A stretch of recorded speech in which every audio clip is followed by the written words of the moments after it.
Okay, have you ever looked at your PC just crammed with drives and thought, I need more, like way more. I am deep into data hoarding territory now.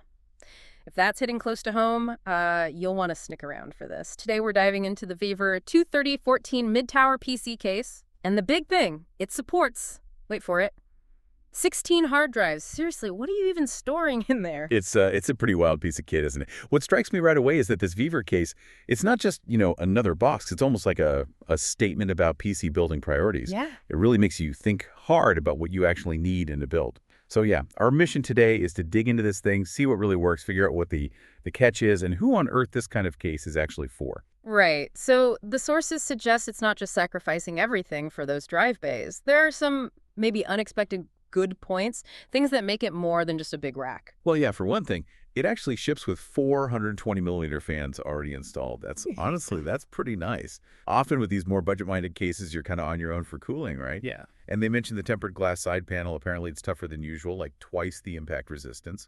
Could be handy. Oh, and the magnetic dust filters. They claim cleaning takes like a minute.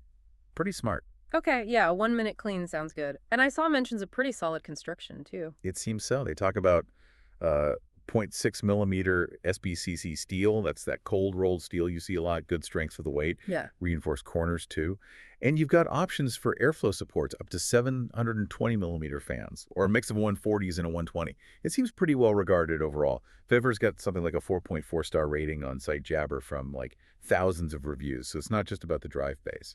Okay, but 16 drives, you can apparently stuff, over 240 terabytes in there with the right drives? That level of storage focus has got to come with a big trade-off somewhere. What's the main catch? Yeah, the catch. It's a classic one, especially for cases trying to pack things in. Graphics card space. It takes standard ATX motherboards, which is great, but the absolute maximum length for a GPU is only 270 millimeters. And that's purely because of where those huge hard drive cages sit. So if you're dreaming about putting a top-end RTX 4090 in there, those are often around 336 millimeters long. Well, it's just not going to fit. Physically impossible. It's a really stark choice, Store everything imaginable or play the latest AAA games on max settings. Probably not both. 270 millimeter, that is tight. But what if you don't need all 16 drives? Like, could you maybe take some cages out or just use fewer drives and squeeze in a slightly longer card? Is it really only for people maxing out the storage? That's the thing. It's baked into the fundamental design.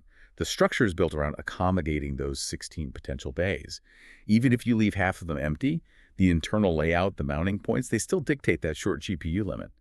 So, yeah, I'd say for gamers looking at those bigger, more powerful graphics cards, it's pretty much a non-starter. This case knows exactly what it is, and it's not trying to please everyone. It's laser-focused.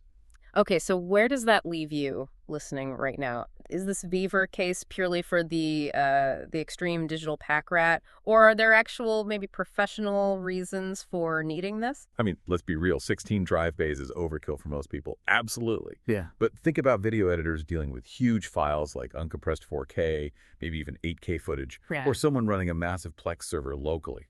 For them, having all that storage directly connected inside the main system instead of relying on a separate NAS box, that can be a big deal. You get potentially faster direct access. And this case offers that capability at a surprisingly reasonable price point, considering it definitely serves a niche, but maybe a more important one than we first think. One that bigger names sometimes ignore while chasing gamers or tiny builds. Right, so that really sums up the Vevor 23014, doesn't it? Massive storage potential, but you trade off that high-end graphics card compatibility. It forces a clear choice. Data hoarding champion or top-tier gaming rig, definitely not for everyone, but it offers this kind of unusual flexibility for very specific tasks. Video editing, huge media libraries, that sort of thing. Exactly right. It's a specialist piece of gear. You buy this if you know precisely what problem you're solving, and you're okay with the compromise it demands. Which leads us to a final thought for you to chew on. In your own setup, your own tech life, what's the one thing you absolutely won't compromise on? And maybe, what surprising trade-off would you actually consider making to get that one thing perfect? Worth thinking about your own priorities. Until next time.